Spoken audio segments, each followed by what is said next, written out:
शुक्लांबरधरं विष्णुं शशिवर्णं चतुर्भुजं प्रसन्नवदनं ध्याये सर्वविघ्नोपशान्तये सदाशिवसमारम्भां शङ्कराचार्यमध्यमाम् अस्मदाचार्यपर्यन्तां वन्दे गुरुपरम्परां नारायणं नमस्कृत्य नरं चैव नरोत्तमं देवीं सरस्वतीं व्यासं ततो जयमुदीरयेत् భగవద్గీతలో ఈరోజు మనది 121వ క్లాసు.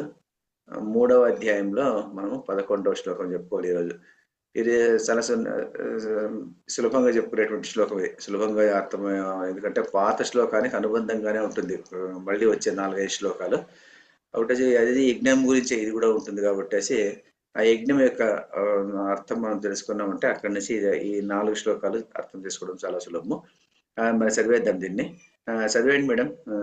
దేవాన్ భావయతానేన దేవాన్ భావయతానేన తే దేవా భావయంతు వః తే దేవా భావయంతు వః పరస్పరం భావయంతః పరస్పరం భావయంతః శ్రేయః పరమవాప్స్యథ శ్రేయః పరమవాప్స్యత. అంతే మేడం.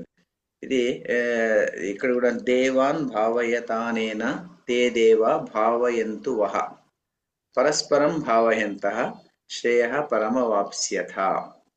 దీని పదవిభాగం ఏమిటంటే దేవాన్ భావయత అనేన తే దేవాః భావయంతు వః పరస్పరం భావయంతః శ్రేయః పరం అవాప్స్యత. ఇది ఇక్కడ దేవాన్ భావయత అనేన, అనేన అంటే దీని చేత, అనేన దీని చేత దేవాన్ భావయత దీని చేత అంటే మీ ఇంతకుముందు మనం చెప్పుకున్నటువంటి శ్లోకం నుంచి ఇది కంటిన్యూషన్. ఇది ముందు యజ్ఞం గురించి చెప్పుకున్నాం కదా. సహ యజ్ఞ ప్రజా సృష్ట్వా పురోవాచ ప్రజాపతి అనేన ప్రసవిష్యత్వం ఏన శ్రేయోహమ అని చెప్పుకున్నాం కదా. అందువల్ల ఆ శ్లోకం దాని నుండి కంటిన్యూషన్ ఇది. దేవాన్ భావయత అనేన, అనేన అంటే దీని చేత, ఈ యజ్ఞం చేత. దేవాన్ భావయత దేవతలను మీరు సంతోషపరచండి. మీరంటే మనకు చెప్పడం. ఇది ఎవరు చెప్తున్నారు? పురోవాచ ప్రజాపతి. ముందు ప్రజాపతి సృష్టి ఆరంభ కాలంలోనే చెప్పినాడు దీన్ని. ఎందుకంటే మిమ్మల్ని తర్వాత యజ్ఞాన్ని ఒకేసారి పుట్టించాడు. ఒకేసారి సృష్టించిన తర్వాత మీరు ఆ యజ్ఞానికి సహాయం చేయండి, యజ్ఞం చేసుకుంటూ ఉండండి అని అక్కడ చెప్పాడు. సహాయజ్ఞ ప్రజాసృష్ట పురోవాచ ప్రజాపతి అనేన ప్రసవిష్యత్వం. ఒకరికొకరు మీరు వృద్ధి చెందుకోండి అని అక్కడ చెప్పాడు. ఇక్కడ ఏం చెప్పినాడు? అలా వృద్ధి చెందుకుంటే ఏమవుతుంది? అలా వృద్ధి చెందుకున్నప్పుడు దేవతలకు కూడా ఇది వర్తిస్తుందా లేదా అని చెప్పేటువంటి సందర్భంలో దేవతలకు కూడా అది వర్తిస్తుంది అంటే వర్తిస్తుంది.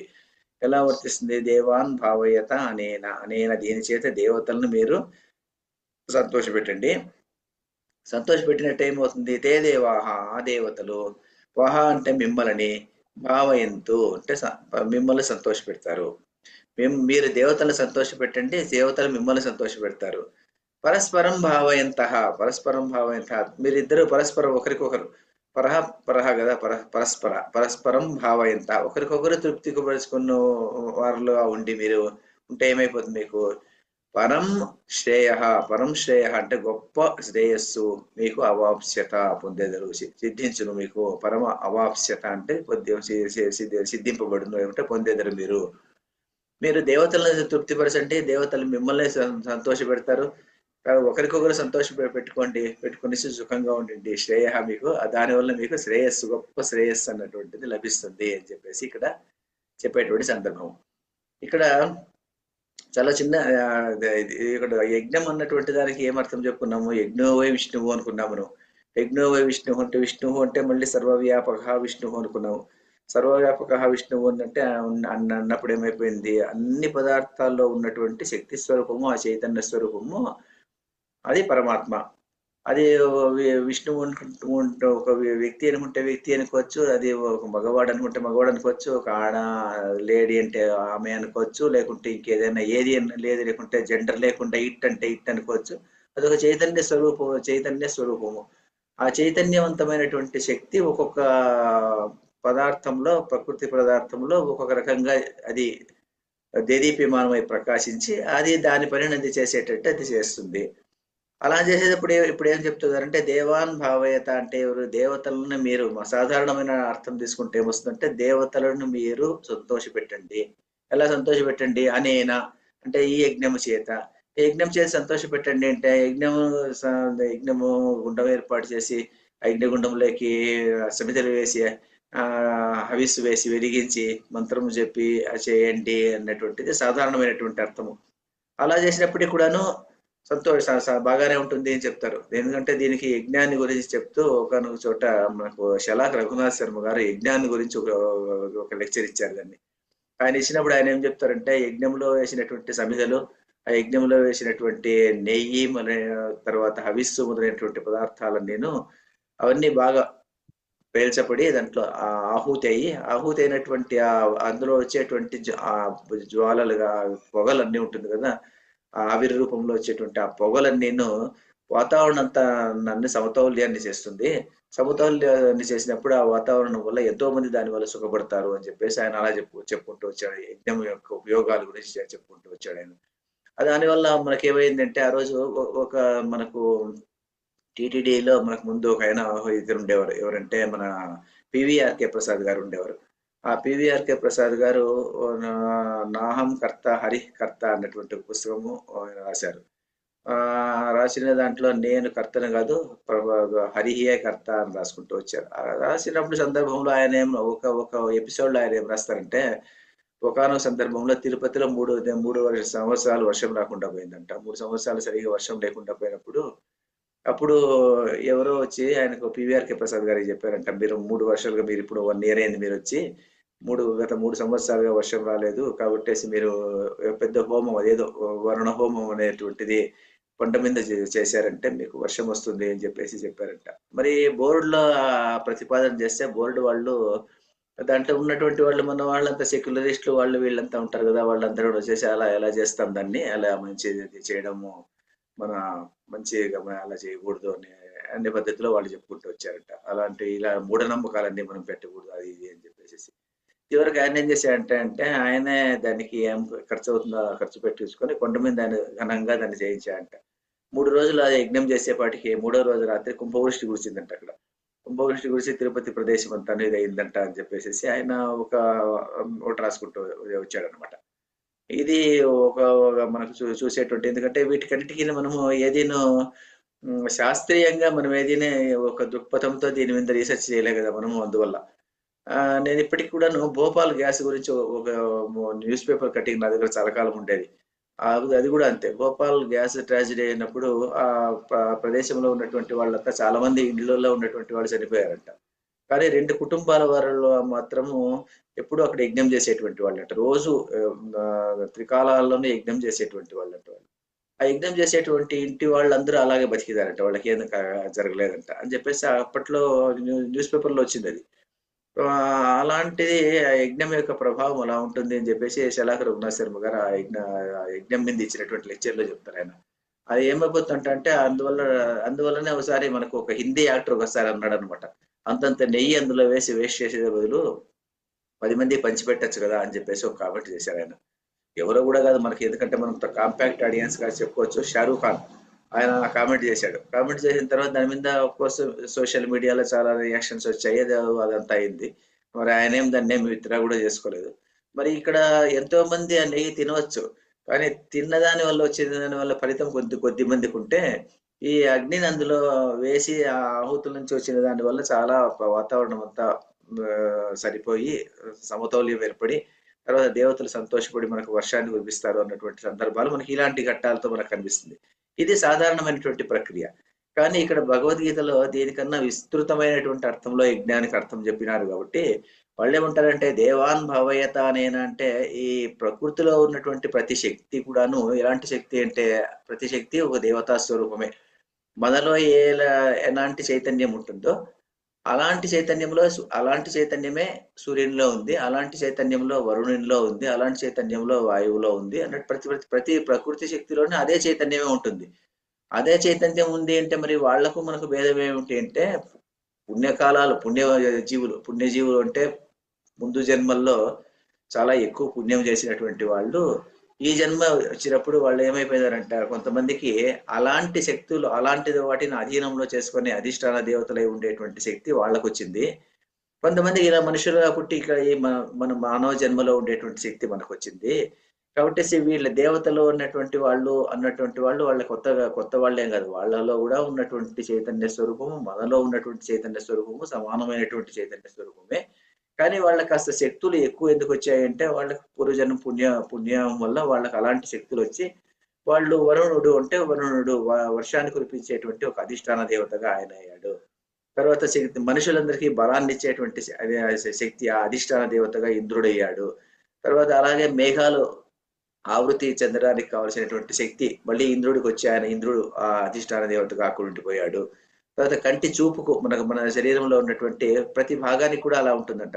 మనిషిలో ఉన్నటువంటి ప్రతి భాగానికిను ఈ మనం వెష్టిలో ఉన్నటువంటి ప్రతి ఒక శరీరంలో ఉన్నటువంటి ప్రతి భాగానికి, తర్వాత అక్కడ ఉన్నటువంటి సమిష్టిలో ఉన్నటువంటి ఆ శక్తులకు సంబంధం చాలా ఉంటుంది అంటారు. అందువల్ల ఏమైపోతుందంటే మనిషి యొక్క మనస్సుకు అధిష్టాన దేవత చంద్రుడు అంటారు.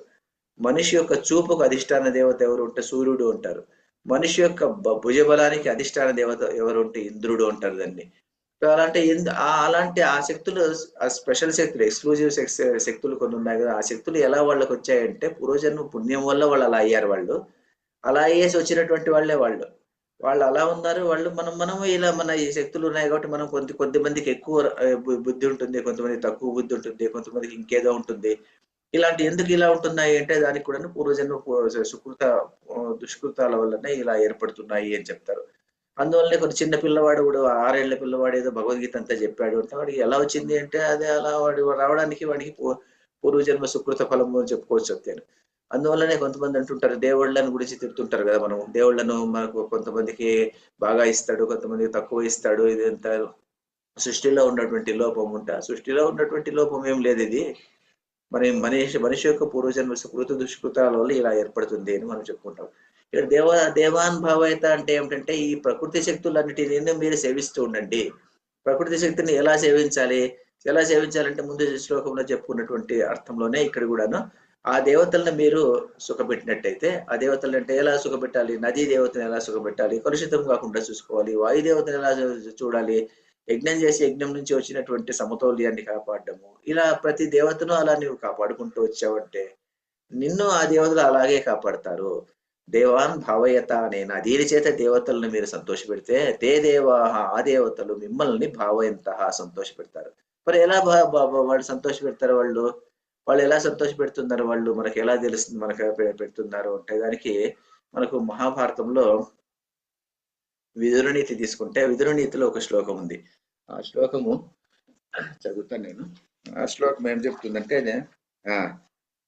మహాభారతంలో విదురనీతిలో ఒక ప్రస్తావన ఏమిటంటే, నా దేవా దండమాదాయ రక్షంతి పశుపాలవత్. నా దేవతలు ఎలా దేవ దండమాదాయ రక్షంతి పశుపాలవత్. పశుపాలు అంటే గోవులను కాసేటువంటి వాడు ఎలాగైతే ఒక దండాన్ని చేతిలో తీసుకునేసి వాటినన్నిటినీ రక్షిస్తూ ఉంటాడు, ఒక కట్టెని తీసుకునేసి వాడు దాన్ని తోలుకుంటూ ఎలా పశువులను రక్షిస్తాడో అలా రక్షించాలి దేవతలు. నా దేవా దండమాదాయ రక్షంతి పశుపాలవత్. ఎంతు రక్షితుమిచ్చంతి, ఎవరినైతే రక్షించాలి వాళ్ళు ఇచ్చబడతారో వాళ్ళని ఎలా వాళ్ళని రక్షిస్తారు? సుబుద్ధ్య యోజయంతి తం. సుబుద్ధ్య, వాడిని మంచి బుద్ధిని ప్రసాదిస్తారు. మంచి బుద్ధిని ప్రసాదించి వాడు సన్మార్గంలో పోయేటువంటి విధంగా వాడిని ఏర్పాటు చేస్తారు. విదురనీతిలో మనకు ఒక ప్రసిద్ధమైనటువంటి శ్లోకం ఇది. చాలా మంది ఇది కంఠపటం కొట్టింటారు, అదే నాకేం రాలేదు, కంఠపటం రాలేదు. నా దేవా దండమాదాయ రక్షంతి పశుపాలవత్ ఎంతు రక్షితుమిచ్చంతి సుబుద్ధ్య యోజయంతి తం అని చెప్పేసి విదురనీతిలో మనకు మంచి శ్లోకం ఇది. అంటే దేవతలు ఎలా రక్షిస్తారు? దేవతలు వచ్చేసి ఇలా రక్షించి పోవడం అన్నటువంటిది ఉండదు. దేవతలు మనం ఇలాగ రక్షిస్తారు, ఇలాగ రక్షించి మనతో కాపాడుకుంటూ వస్తారు అని చెప్పేసి చెప్తారనమాట.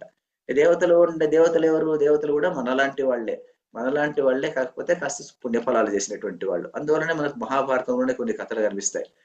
నహుషుడు కొంతకాలం ఇంద్రలోకంలో ఇంద్రుడి మాదిరిగా ఉండేటువంటి వాడు అన్నటువంటి కథ మనకు చాలా ప్రసిద్ధమైనటువంటి కథ. నహుష ప్రస్థలు అన్నటువంటి ప్రశ్న వచ్చినప్పుడు మహాభారతంలో వనపురంలో వస్తుంది. అది ఆ వనపురంలో వచ్చినప్పుడు నహుషుడితో పట్టుబడినప్పుడు పాండవులు అప్పుడు ధర్మరాజు వెళ్ళి అతనితో మాట్లాడేటువంటి సందర్భంలో అతను మళ్ళీ ప్రత్యక్షమయ్యి అతనికి శాప విముక్తి అయిపోయిన తర్వాత ఆయన అప్పుడు చెప్తాడు, నేను ముందు మీ పూర్వజుడు, నేను మీ దీంట్లోని కురువంశంలో పుట్టినటువంటి వాడిని, నేను ఎలా అయితే పతనమైపోయానో నేను ఇంద్రుడిగా ఎలా అయ్యాను అని చెప్పేసి ఆయన చెప్పుకుంటూ వస్తాడు అనమాట. మరి ఇంద్రుడు ఉన్నటువంటిది ఒక పోస్ట్, వరుణుడు ఉన్నటువంటిది ఒక పోస్ట్, అగ్నిదేవుడు ఉన్నటువంటిది ఒక పోస్ట్. పోస్ట్ అంటే ఫంక్షనల్ గాడ్స్ అంటాం దీన్ని. ఫంక్షనల్ గాడ్స్ అంటే ఒక్కొక్క పనిని చేయడానికి నియమించబడినటువంటి ఒక ప్రధానమైనటువంటి వ్యక్తి అతను. అది ఆ వ్యక్తి ఎవరు? జీవాత్మ. ఈ జీవాత్మనే మళ్ళీ జన్మలో అలా అలా వరుణుడయ్యాడు, ఈ జీవాత్మనే అలా అగ్నిదేవుడయ్యాడు, ఈ జీవాత్మనే అలా ఇంద్రుడయ్యాడు. కొంతకాలం అయిన తర్వాత అది అయిపోతుంది. వీళ్ళది కూడా ఇంద్రుడు, అగ్ని, వరుణుడు, వాయువు వీళ్ళందరూ కూడాను మనలాగే నిర్దిష్టమైనటువంటి ప్రమాణంలోనే వీళ్ళు కూడా జీవిస్తారు. తర్వాత వీళ్ళు కూడా పతనం అయిపోతారు, కొత్త వాళ్ళు వస్తుంటారు. కాబట్టి వీళ్ళు కూడా ఎవరు పర్మనెంట్ కాదు. మనం ఎలా పర్మనెంట్ కాదో వీళ్ళు కూడా పర్మనెంట్ కాదు అనమాట. ఎవరు పర్మనెంట్ అంటే ఓన్లీ పరమాత్మ స్వరూపమైనటువంటి ఆ చైతన్యవంతమైనటువంటి శక్తి మాత్రమే ఉన్నటువంటి వాళ్ళు. ఇంకా ఇంకా ఎవరు చెప్తారంటే త్రిమూర్తులు కూడా పతనమైపోతారంట. ఇంద్రుడు ఎవరు? విష్ణువు, బ్రహ్మ, ఆ తర్వాత ఈశ్వరుడు, వీళ్ళు కూడా పతనమైపోయేటువంటి వాళ్ళే నిర్దిష్ట కాలం అయిపోయిన తర్వాత. వీళ్ళు కూడాను ఫంక్షనల్ గాడ్సే. ఒకరి సృష్టికి, ఒకరి స్థితికి, ఒకరి లయకు ప్రధానమైనటువంటి దేవతలు వీళ్ళు. సృష్టి స్థితి లయకారకులు. వీళ్ళకు కూడాను ఒక స్టేజ్ వచ్చిన తర్వాత వీళ్ళు కూడాను పతనం అయిపోతారు. కానీ ఏది పర్మనెంట్ గా మిగిలి ఉంటుంది అంటే ఆ చైతన్యవంతమైనటువంటి శక్తి మాత్రమే ఉంటుంది. ఆ శక్తి అది దేవీ స్వరూపం అనుకోవచ్చు, అది విష్ణు స్వరూపం అనుకోవచ్చు, అది బ్రహ్మస్వరూపం అనుకోవచ్చు, ఏదైనా అనుకోవచ్చు. అందువల్ల మనం ఏ దేవతను ఎలా పూజించినప్పటికీ కూడాను ఆ యొక్క పూజ ఎవరికి అందుతుంది అంటే ఆ చైతన్యవంతమైనటువంటి శక్తి స్వరూపం అయినటువంటి దానికి మాత్రమే అందుతుంది. అందువల్లనే మనకు ఈ బ్రహ్మ అన్నటువంటి దానికి కూడా అలాగా అర్థం చెప్తాడు. బ్రహ్మ అని దీర్ఘం రెండు ఉన్నాయి. రెండు మనము సాధారణంగా చెప్పుకుంటాం కదా, గురుర్ బ్రహ్మ గురుర్ విష్ణు గురుదేవ మహేశ్వర. గురు సాక్షాత్ పరం బ్రహ్మ. మళ్ళీ బ్రహ్మ ఎందుకు వచ్చాడు ఇక్కడ అంటే ఎవరంటే వాళ్ళ ముగ్గురు వేరే. మొదటి బ్రహ్మ ఎవరు అంటే గురుర్ బ్రహ్మ అని రాయాలంటదండి. సాధారణంగా మనము శ్లోకాలు చెప్పేటువంటి వాళ్ళు ఈ శ్లోకాన్ని చాలా మంది ఏదైనా మీటింగ్లు జరిగినప్పుడు మొదట ఎవరో ఒక అమ్మాయి కానీ ఒక అబ్బాయి కానీ వచ్చి చెప్పేస్తుంటారు. అది కూడా ఆ బ్రహ్మను ఒకటే రకంగానే ప్రొనౌన్స్ చేస్తారు, ఈ బ్రహ్మను ఒకటే రకంగానే ప్రొనౌన్స్ చేస్తుంటారు. వాళ్ళు అలా చేయకూడదండి. అందువల్ల ఏమని చెప్పాలి వాళ్ళు? గురుర్ బ్రహ్మ గురుర్ విష్ణు గురు దేవో మహేశ్వర చెప్పిన తర్వాత గురు సాక్షాత్ పరం బ్రహ్మ. ఇక్కడ దీర్ఘం లేదు, ఈ బ్రహ్మకు దీర్ఘం లేదు. ఈయన ఎవరు? ఈ గురు బ్రహ్మ ఎవరు అంటే ఈ ముగ్గురికి అధిదేవత, ఈ ముగ్గురిని సృష్టించినటువంటి అధిదేవత ఎవరైనా అంటే ఆయన. ఇది సర్వశక్తివంతమైనటువంటి చైతన్య స్వరూపమైనటువంటి పదార్థం కాబట్టి అది అని చెప్పడానికి గురు బ్రహ్మ కూడా అంత అర్థం ఉంది. అందువలన ఇక్కడ ఏం చెప్తున్నాడంటే దేవాన్ భావాయత అనేనా, ఈ దేవతలు నీవు ఇలా ప్రీతి చేస్తే ఆ దేవతలు నిన్ను ఎలా సంతోష పెడతారు? నిన్ను ఎలా సంతోష పెడతారంటే వాళ్ళు ఆ సమతౌల్యము ఉంటుంది, సృష్టిలో ఉన్నటువంటి సమతౌల్యము అలా కాపాడుకుంటూ వస్తుంటాం కాబట్టి ఆ సృష్టిలో ఉన్నటువంటి సమతౌల్యం ఉన్నదాని నుంచి వాళ్ళు కూడా సకాలంలో వర్షాన్ని కురిపిస్తారు, సకాలంలో పంటలు పండుతాయి, సకాలంలో అన్ని జరిగిపోతుంటుంది. మనం ఎప్పుడైతే సమతౌల్యాన్ని మనము కలుషితం చేసేస్తామో అప్పుడు అది కూడా కలుషితం అయిపోతూ ఉంటుంది. అందువల్ల మనకి ఇప్పుడు ప్రస్తుతం ఉన్నటువంటి ప్రాబ్లమ్స్, ఓజోన్ లేయర్ డిప్లీట్ అయింది, సిఎన్జి గ్యాసెస్ వస్తున్నాయి, ఏవేవో చెప్తుంటాం కదా మనము. సైంటిఫిక్ గా వచ్చేటువంటి ప్రక్రియలకు అన్నిటికీ కారణం ఏమిటంటే మానవుడు అన్నటువంటి వాడు ఆ సృష్టి క్రమానికి అనుగుణంగా మనం పోవడం లేదు. సృష్టి క్రమానికి అనుగుణంగా పోకుండా మనం ఏం చేస్తున్నామంటే దేవాన్ భావయత, ఈ భావయత అన్నటువంటి భావం లేకుండా పోయింది. దేవతలు ఊరికే మనము బొమ్మ పెట్టి పూజ చేస్తున్నామే కానీ ఈ భావయత అనేటువంటి భావన లేదు మనకు. కేవలము రిచువల్ మిగిలిపోయింది కానీ ఆ భావన అన్నటువంటిది ఎప్పుడైతే వెళ్ళిపోయిందో అందువల్ల మనము దేవాన్ భావయత అనేది పదానికి మనం సరిగా పనిచేయడం లేదు. అందువల్ల ఏమైపోయిందంటే దేవతలు మళ్ళీ మనతో సరిగా మనము భావయంత అన్నటువంటి వాళ్ళు సంతోషపెట్టడం లేదు. అది రెండు జరిగినప్పుడు పరస్పరం భావయంత అప్పుడు పరం శ్రేయ అంటే గొప్ప శ్రేయస్సు. గొప్ప శ్రేయస్సు అంటే ఏమిటి? గొప్ప శ్రేయస్సు అంటే మోక్షం అన్నటువంటిది వస్తుంది అని చెప్తున్నాడు. అంటే మరి మోక్షం వచ్చేస్తుందా? మరి కర్మకాండ వల్ల మోక్షం వస్తుందా అంటే దానికి శంకర భాష్యంలో ఆయన ఏం చెప్తారంటే అలా కాదు, ఇది క్రమేణ అన్నటువంటి పదం వాడతాడు. క్రమేణ పరంపరయ అన్నటువంటి 2 పదాలు వాడతాడు ఆయన. క్రమేణ పరంపరయ ఈ శ్లోకానికి రాసినప్పుడు. అందులో క్రమేణ అంటే ఏమిటంటే దీనివల్ల ఇలా మనం చేసినప్పుడు అంటే దేవతా భావంతో దేవతా ప్రీతి కోసం మనం అన్ని పనులు చేసుకుంటూ ఉండి అలా మనము దేవతలను తృప్తిపరుస్తూ ఉంటే ఆ దేవతలు మనతో తృప్తిపరుస్తూ ఉంటే అప్పుడు ఏమైపోతుంటే శ్రేయ అంటే ఆయన 2-3 అర్థాలు ఇస్తాడు అక్కడ. శ్రేయ అంటే ఈ క్రమేణ క్రమపథములో మనకు వస్తుంది అంటే మన ముందు చిత్తశుద్ధి ఏర్పడుతుంది. చిత్తశుద్ధి ద్వారా మళ్ళీను ఆ చిత్తశుద్ధి అన్నటువంటి దాని నుంచి జ్ఞానం అనేటువంటిది ఉత్పాదన అవుతుంది. ఆ జ్ఞానం నుంచి శ్రేయస్సు అన్నటువంటిది లభిస్తుంది అని శ్రేయ అని ఒక అర్థం చెప్పి, అలాగే శ్రేయ అంటే స్వర్గం వా అని కూడా రాస్తారు. స్వర్గమైనా వస్తుంది కానీ నాకు అలాంటిది ఏం అవసరం లేదు, నాకు స్వర్గం కావాలి అని కోరుకునేటువంటి వాడు ఉంటే వాడికి స్వర్గం వస్తుంది. లేదు నాకు శ్రేయస్సు కావాలని కోరుకునే మోక్షం కావాలని కోరుకునేటువంటి వాడికి ఆ మోక్షం అన్నటువంటిది పరంపరయ క్రమేణ అన్నటువంటి అలా పద్ధతిలో వాళ్ళకి వస్తుంది అని చెప్పేసి ఆయన చెప్తారనమాట. దీన్ని అదే నేను అక్కడ రాసుకుంటూ వచ్చాను దీన్ని వాళ్ళు ఇది ఇది ఇది ఇలాగే మీకు పంపిస్తా కదా, దీన్ని ఇలాగే చదువుకోండి దీన్ని. ఇది 122వ పాఠంలో మళ్ళీ నెక్స్ట్ శ్లోకం చెప్పుకుందాం. ఈరోజు ఇంకా చాలా టైం ఉంది. ఎవరైనా ఏమన్నా చెప్పేదంటే ఈరోజు మాట్లాడుకుందాం మనం.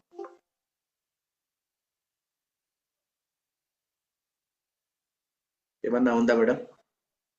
ఈ 3 శ్లోకాలు ఈ సులభంగా ఉంటుంది మేడం. అది ఏమి యజ్ఞ అర్థాత్ కర్మణో నియత్ర, అక్కడి నుంచి ఆ యజ్ఞం ఉంటే ఏమిటి అని చెప్పినాడు కదా.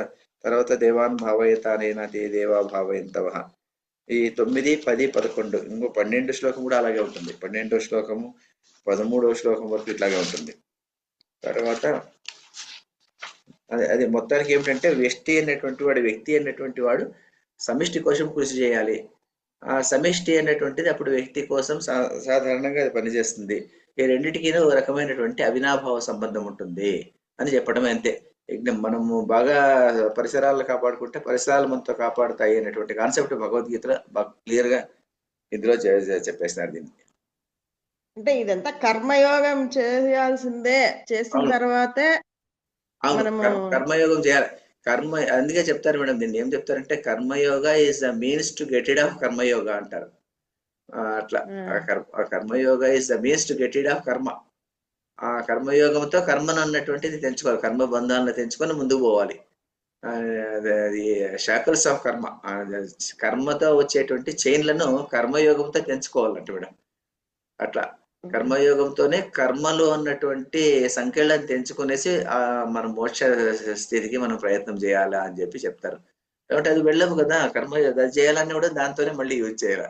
వజ్రాన్ని వజ్రంతో కోస్తారు అన్నట్టుగా ఆ కర్మతో వచ్చినటువంటి సంఖ్యలను కర్మయోగంతో దాన్ని తెంచి ముందుకు సాగిపోవాలా అని చెప్తారు దీన్ని. అందుకోసం కర్మయోగం చేయాల. ఈ కర్మయోగం ఎవరు చేయాలంటే ఎలా చేయాలి అని కూడా ఇది ఇంకొక శ్లోకంలో చెప్తారు. దాన్ని ఏం చెప్తారంటే ఒక సైనికుడు ఉన్నటువంటి వాడి కర్తవ్యాన్ని వాడు చేయాలి. వాడు యుద్ధ భూమిలో వచ్చేసేసి ఇలాంటి భగవద్గీత చదవకూడదు. వాడు అదే యుద్ధం చేయాలి అక్కడ. తర్వాత ఒక జ్ఞానం ఉన్నటువంటి వాడు 10 మందికి బోధించాలి. వాడు ఊరికే ఉండకూడదు. ఊరికే ఉంటే అది వేస్ట్ వృథా. అందువల్లనే మన కథలు పురాణాల్లో వచ్చేటువంటి కథలు అదే కదా మేడం. ఒకడు చెట్టు నిండా మామిడి పండ్లు ఉన్నాయి, ఆ మామిడి పండ్లను ఎవరు కోసుకోవడం లేదు, చెట్టు అలాగే ఫలవంతంగా ఉంది ఎందుకు అని అడిగితే అనంత పద్మనాభ వ్రతంలో వస్తుంది కదా. అప్పుడు చెప్తాడు కదా, నెక్స్ట్ అతను ముందు జన్మలో పండితుడై ఉండి ఎవరికి చెప్పలేదు కాబట్టి ఈ జన్మలో ఇలా మామిడి పండ్లు కాచాయి, ఎవరు పీక్కోలేదు అని చెప్తారు. ఇవన్నిటికీ ఇలాంటివన్నీ భావన చెప్పడానికి కోసమే మనకు మంచి మంచి గ్రంథాలు మేడం ఇవన్నీ. కానీ మనము ఏమైపోయినామంటే మనం టోటల్ గా కట్ ఆఫ్ అయిపోయినాం కదా. భారతము, భాగవతము, రామాయణాలు కట్ ఆఫ్ అయిపోయిన దాని నుంచి ఏమైపోయిందంటే ఇప్పుడు పుస్తకాల్లో ఉండవు, ఎక్కడ ఉండదు. మరి మారల్ వాల్యూస్ అన్నటువంటిది లేకుండా పోయిందంతే పిల్లల్లో కానీ. అంత ఇవన్నీ అక్కడి నుంచి చెప్పుకుంటూ వస్తే ఈ వాల్యూస్ ఉంటాయో ఏమో తెలియదు. అంటే రేషనల్ గా ఎక్స్ప్లెయిన్ చేయాలి ఇప్పటి కాలం పిల్లల వాళ్ళకు. ఊరికే చెప్తే మనకు వాళ్ళు ఒప్పుకోరు. యజ్ఞం చేయమంటే వాళ్ళు ఒప్పుకోరు కదా. యజ్ఞం అన్నటువంటి దానికి అర్థం అని చెప్తే వాళ్ళు ఒప్పుకుంటారు. అందువల్ల కొద్దిగా వింటారు, దీనివల్ల ఈ ఫలితం మేడం. మనమే వినం మేడం, యాక్చువల్ గా మనమే ఆ స్టేజ్కి వచ్చేసినాము. కూర్చొని యజ్ఞం చేయమంటే ఎక్కడ చేస్తాం మేడం మనము? సరేలే ఏదో మెకానికల్ గా చేస్తాం, భయపడి చేస్తాం అంతే. అదో చేయకపోతే ఏమవుతుందో అని చెప్పేసి. అంతేగాని భక్తితో అంత చేసేటువంటి చాలా తగ్గిపోయింది కదా ఇప్పుడు మనకు. అందువల్ల యజ్ఞానికి అర్థం అది చెప్పుకునేసి అక్కడి నుంచి ముందుకు పోయినామంటే మనకు ఇవన్నిటికీ ఎంత త్రేతాయుగంలో యజ్ఞయాగాదులు ఎక్కువ ఉండేది కదా సార్. ద్వాపర యుగానికి వచ్చేటప్పటికి అది లేదనుకుంటా కదా. తగ్గిపోయింది మేడం ఇప్పుడు. అసలు ఆ ఋగ్వేద కాలంలో అసలు ఉండేదే కాదంటే యజ్ఞాలు అంతగా లేదంటే వాళ్ళంతాను మెడిటేషన్ లో ఉండేటువంటి వాళ్ళు అంతే వాళ్ళు. ఓకే. హాయిగా ఉండేటువంటి వాళ్ళు అంటే అంతే వాళ్ళు. అంటే అప్పుడు అదే చెప్తారు కదా, అప్పుడు గాలి భోజనం చేసేటువంటి వాళ్ళు అని చెప్పేసి. మళ్ళీ త్రేతాయుగానికి వచ్చేటువంటి వాళ్ళు నీళ్ల భోజనం చేసేటువంటి వాళ్ళు అంట. మళ్ళీ ద్వాపర యుగము, మళ్ళీ కలియుగానికి వచ్చేటప్పటికి మనము ఇదే భోజనమే ఇంపార్టెంట్ మనకు. భోజనం లేకపోతే లేకుండా అయిపోతుంది. నామస్మరణ చేయడమే కష్టమైపోతుంది. అవును మేడం, నిజమే. అవును. యజ్ఞాలు యాగాదులు ఏం చేస్తాం సార్. యజ్ఞాలు యాగాలు చేయము ఇప్పుడు. అలా రిచువల్ కానీ ఒక రకంగా అనంతపూర్లో బానే ఉంటున్నాయి సార్. ఏదో ఒకటి హోమాలు యజ్ఞాలు చేస్తుంటారు మేడం. ఏదో అయితే ఒకటి కూడా ఉంటుంది. ఈ యజ్ఞ శివరాత్రి భావంతో చేసేది తక్కువే కదా మేడం. యజ్ఞ భావంతో చేసేది అనేటువంటి ఆ తక్కువ. ఆ భావం ఏముండదులేండి. అట్లీస్ట్ ఏముండదు. ఏమంటే ఏదో ఒక పద్ధతిలో చేస్తే ఆ వరుణుడు కరుణిస్తాడు అంతే అనుకోవాలంతే అట్లా మనం. కదా. అదే అది కొంచెం భయంతో గానీ, కొంచెం భక్తితో గానీ, నమ్మకం అట్లా ఉంటుంది. అయితే పిల్లలు ఒప్పుకోరు మేడం దాన్ని. పిల్లలు ఇప్పటి కాలం పిల్లలు చాలా సాధారణంగా దీనిలన్నిటి ఇట్లాంటివి ఒప్పుకోరు. అలా చెప్తే యజ్ఞం చేయండి హ్మ్. అంటే చాలా మంది ఇప్పుడు షార్ట్ కట్లు అయిపోయినారు కదా వాళ్ళు. అందువల్ల అంతే అంతే. ఎందుకు ఇంత చేయాలి అంటారు వాళ్ళు. అందువల్ల దానికి అట్లీస్ట్ ఈ మీనింగ్ అన్న బ్యాక్గ్రౌండ్ మీనింగ్ ఉంటే వాళ్ళకు రేషనల్ అన్న అర్థమవుతూ ఉంటుంది వాళ్ళకు. లేకుంటే రేషనల్ అర్థం కాదు కదా వాళ్ళకు. Rational okay. అర్థమైతే అట్లీస్ట్ కొద్దిమంది అన్నాను, ఓహో దీంట్లో ఇంత కాన్సెప్ట్ ఉంది కదా అని అనుకునేటువంటి భావన ఉంటుంది. లేదంటే అదే వాళ్ళు సార్ అసలు అవును. మనము బోధించడం కూడా లేదు కదా సార్. పాఠశాలల్లో ఏం బోధిస్తున్నాం ఇవన్నీ ఏం ఏం లేదు చెప్పం మేడం, కదా. ఏం లేదు. ఆ! మరి చాలా మళ్ళీ మంది వాళ్ళకి గీతను క్రిటిసైజ్ చేస్తారు కదా, భగవద్గీత పెట్టకూడదు క్లాస్ బుక్కుల్లో అనేసి. మరి భగవద్గీత వాళ్ళు చదివిందని అనిపిస్తుంది మేడం, అసలు చదివిందని అనిపిస్తుంది నిజమే. వాళ్ళు. ఊరికే అట్లా అదేదో రిలీజియస్ టెస్ట్ అనేసే అవును. భావన ఉంటే గానీ, ఇది ఇప్పటి వరకు మరి మేము అన్ని చెప్పుకున్న శ్లోకాలన్నిట్లోనూ ఎక్కడన్నా కూడాను ఏం దేవుడు భక్తి ఏం లేదు, ఇంతవరకు ఏం లేదు. కర్మయోగం పూర్వం లేదు సార్ అసలు. అంతే. ఎక్కడా లేదు సార్. ఈవెన్ 15వ అధ్యాయం చదివినప్పుడు కూడా దేవుడు, భక్తి అని ఏం చెప్పాడు ఆయన. ఏం లేదు, అంతే నీ ఇట్లాగే కర్మ ఉంటుంది. రేషనల్ గానే ఉంటుంది, ఆ! టోటల్ రేషనల్ గా ఉంటుంది. అవును. అదే కానీ వీళ్ళు అక్కడ సృష్టించడం అలా సృష్టిస్తున్నారు అంతే. అవునవును. అవును. దేవుడు అని. ఆ! అవును. యాక్చువల్లీ ఇది సార్ పాఠాంశంగా పెడితే మాత్రం బాగా ఇదవుతుంది సార్. చాలా బాగుంటుంది మేడం ఇది. పిల్లోళ్ళకి బాగా హ్మ్. చెప్పేవాళ్ళు బాగుండాలా, వినే వాళ్ళకి కూర్చోబెట్టి చెప్తే వాళ్ళకి ఆ! బాగుంటుంది. వింటుంది. ఆ! ఏమో అట్నే సార్. సార్ ఉంటుంది. ఆ, వేదాలలో ఎక్కడా కూడా దేవుళ్ళ పేర్లే లేవు కదా సార్. రాముడు కృష్ణుడు అటువంటి లేదు, రాముడు పేర్లే లేవు కృష్ణుడు కదా. లేరు మేడం అప్పట్లో, లేరు రాముడు కృష్ణుడు లేరు. వాళ్ళంతా ఈ ప్రకృతి శక్తులనే పూజ చేసేటువంటి వాళ్ళు అంటే వాళ్ళు అప్పట్లో. ఇంద్రుడు వరుణుడు అని చెప్పేసి వాళ్ళు, అదే వాళ్ళకు పేరు పెట్టారంటే ఇది ఇంద్రుడు ఇది వరుణుడు అని పేరు పెట్టుకున్నారు వాళ్ళు. అందుకోసమే మనకు అప్పట్లో వాళ్ళు సోమ పానం తాగేసేసి, సో అదే వాళ్ళు యజ్ఞం చేస్తూ యజ్ఞం చుట్టూ వాళ్ళు ఆ నృత్యాలు నాట్యాలు చేసుకుంటూ ఉండేటువంటి వాళ్ళంట. అప్పుడు ఇంద్రుడు వరుణుడు వచ్చి వాళ్ళ జతలు చేసేటువంటి వాళ్ళు అని చెప్పి రాస్తారు దాన్ని. అంటే వాళ్ళ జతలు రాస్తారు అంటే వాళ్ళు ఆ ప్రకృతి శక్తుల్లో అంత నమ్మిపోయారు వాళ్ళు. ఇదే శక్తే ఇదే దేవుడు అని చెప్పేసి. అంతేగాని ఉమ్, ఈ మళ్ళీ ఇక్కడ ఒక మూర్తి ఒక స్వరూపము అన్నటువంటిదంతా అప్పట్లో లేదు. తర్వాత నిదానంగా మంది ఏమైపోయిందంటే మేడం, సివిలైజేషన్ ఒక 5, 6 వేలు 10,000 ఇంకా ఎన్ని వేలు ఇంకా పెద్దగా ఉందో ఏమో తెలియదు. కొన్ని వేల సంవత్సరాల సివిలైజేషన్ కదా. దాంట్లో మధ్యలో ఎంతో మంది మధ్యలో ఎన్నో రకాలు చెప్పడము పెట్టడము రకరకాల దీనితో ఏమైపోయిందంటే ఇప్పుడు ఇట్లా అయిపోయింది చివరికి. మూఢనమ్మకాలు అది ఇది ఎక్కువైపోయి అది ఇది చేసేసి అన్ని ఇట్లా వచ్చేస్తుంది అనమాట. దీన్ని ఎవరు 10 మంది చెప్తారు, 10 మంది అందరూ బాగా చెప్పేటువంటి వాళ్ళు గొప్ప వాళ్ళే. మొన్న చిన్న జీయర్ స్వామి విన్నారా మీరు? జీయర్ స్వామి చెప్పారు ఒకటి. ఆ, అవును సార్. ఆయనేంటి సార్ అంత కాంట్రడిక్టరీగా మాట్లాడతాడు. అసలు చెప్పారు చూడండి మేడం. శంకరాచార్యులు చెప్పారు స్థాపించనే మేడం. లేదు. అవును. జోషి మఠం అవన్నీ లేనే లేదని చెప్తాడు. అసలు ఎంత వరస్ట్‌గా మనలో మనమే ఇట్లా మాట్లాడుకుంటే ఇంక బయట అందుకోసం వాళ్ళకి వచ్చినది, అవకాశం అందువల్లనే మనకి ఇట్లా ప్రాబ్లం అయింది కూడా. అది మనం 5,000 సంవత్సరాలు లెక్కేసుకోండి. 5,000 సంవత్సరాల్లో ఎంతమంది అన్ని చెప్పింటారు ఇట్లాంటివి. ఆ! చెప్పేవాటికి ఏమైపోతుందంటే అది భావనలన్నీను రకరకాల పర్వర్టెడ్ అయిపోయేసి ఒరిజినల్ మీనింగ్ లేదు సార్. మర్చిపోయినాం అంతే. అవును.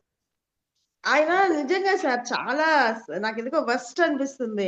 ఏం అప్పుడు చేస్తారు. ఈ ఎన్టీఆర్ స్టేడియంలో ఈ అవును. అదేది ఇది పెడుతున్నారు గదా సార్! వాళ్ళు దీపోత్సవాలు పెడుతున్నారు గదా! అవును. అవును.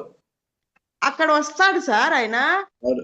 శివుని పేరు చెప్పాడు. శివలింగానికి అందరూ అభిషేకం చేస్తారు. అక్కడ వచ్చిన వాళ్ళందరూ ఆరతిస్తారు, అభిషేకం చేస్తారు. అవును ఆయన పిలిచినా రాడు సార్. నాకైతే ఎంత ఒళ్ళు మండిందంటే, ఎందుకు రావాలి అట్లాంటి చోటికి?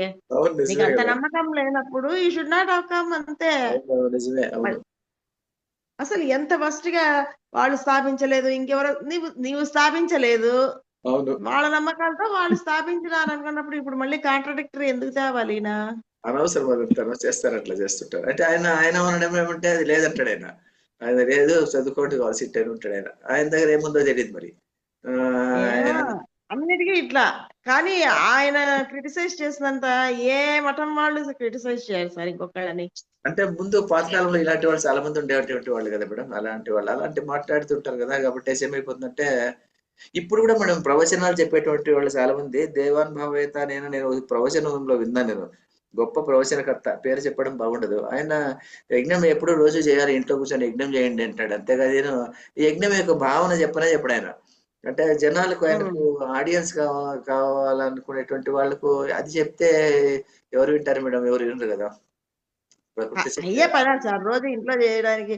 కాదు సార్, వీళ్ళు శ్రీ వైష్ణవులు తద్దినం అప్పుడు అది యజ్ఞకుండం వేసి చేస్తారు. అవును మాకు అవన్నీ లేదు కానీ తిథికి వాళ్ళకుంది. అవును ఉంది మేడం. యజ్ఞం నేను చూసినాను మేడం. చూసినాను వాళ్ళు నేను. చేస్తారు. అవును ఆ అది ఏదో ఆ టైంలో అంటే చేస్తారు కానీ రోజు యజ్ఞం చేయాలంటే ఇంక అయిపోయాయి మనము. అంటే రియల్ డ్యూటీస్ ఏం చేయలేము, అదే సరిపోతా ఉంటాయి. అంతే అంతే నా నా భావయ్యత. ధర్మం నేను నిర్వర్తిస్తూ. చాలా నిన్నంతా బాగా కాంట్రడిక్టరీగా మాట్లాడినాడు ఆయన. అందరూ మళ్ళీ అపోజ్ చేస్తున్నారు అనుకోండి. ఆయన ఆయన సరే. ఆయన మళ్ళీ మళ్ళీ కూడా చెప్తుంటాడు అట్లాంటివి. ఆయన ఏం చేయలేదు. అవును. అవును ఆయన అవును. ఏందో వీళ్ళనంతా విశ్వ బ్రాహ్మణులు అంటారు చూడండి సార్, వాళ్ళనంతా తెచ్చి జెండా వేసి ఇప్పుడు అవును కన్వర్షన్స్ చేస్తున్నాడంట అవును. బ్రాహ్మణ్ లాగా. ఏమో ఆ అండి. హైదరాబాద్ లో ఇది ఉంది కదా, వాళ్ళది చిన్నజీయ స్వామిది, అది పెద్దది ఏదో కట్టారు కదా. అవునవును. ఆ అక్కడ మొత్తం ఈ కన్వర్షన్స్ అంట. విశ్వ బ్రాహ్మణులు అంటే మీరు కూడా బ్రాహ్మిన్సే, వేదం నేర్చుకోండి అని వాళ్ళకి వేదాలు నేర్పిస్తున్నాడంట. ఏమో ఏందో చేస్తారు.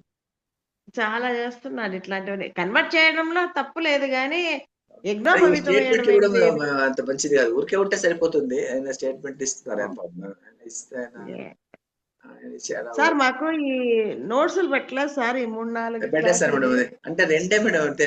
117 117వ క్లాసు 118 119 ఒకటే శ్లోకమే.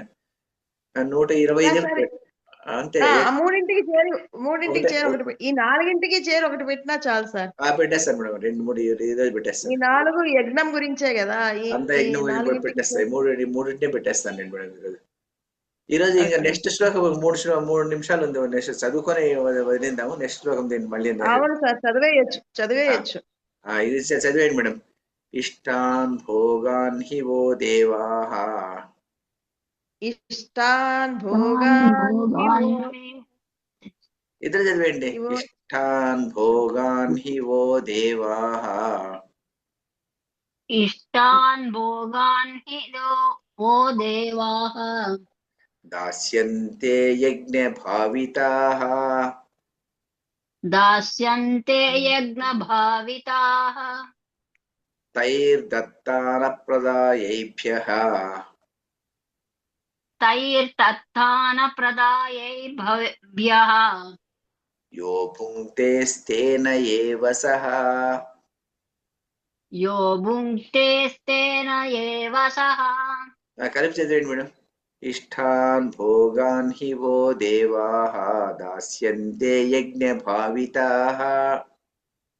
ఇష్టాన్ భోగాన్ హి ఓ దేవాః దాస్యంతే యజ్ఞ భావితాః తైర్దత్తాన ప్రదాయేభ్యః యో భుంక్తేస్తేన ఏవ సః. తైర్తత్తాన ప్రదాయైభ్యః యో భుంక్తేస్తేన ఏవ సః. ఓకే మీరు చదివేయండి మేడం. మీరు కూడా చదివేయండి.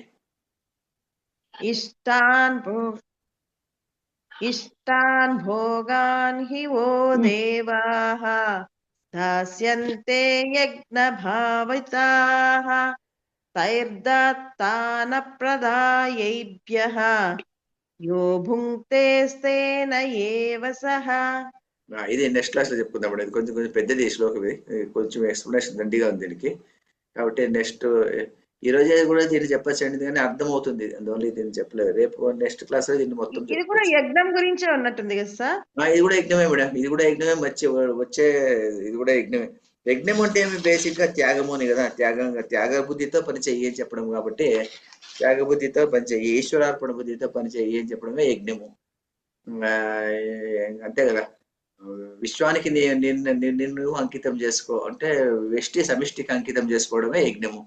కాబట్టి అన్ని శ్లోకాలన్నీ కర్మయోగంలో సుమారు శ్లోకాలు అట్లాంటివి వస్తుంది. తర్వాత సుమారు 14, 15, 16 వరకు అట్లాంటివి ఉన్నాయి.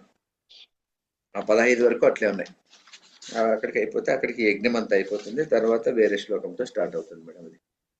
సో ఇంకా అక్కడికి ఇంకా లెస్ దాన్ 1 మినిట్ ఉంది. ఇది ముగిచ్చేసుకొని మళ్ళీ మాట్లాడుకుందాం. కాయేన వాచా మనసేంద్రియైర్వా బుద్ధ్యాత్మనా వా ప్రకృతే స్వభావాత్ కరోమి యద్యత్ సకలం పరస్మై నారాయణాయేతి సమర్పయామి. సర్వం శ్రీకృష్ణార్పణమస్తు. అయిపోయింది.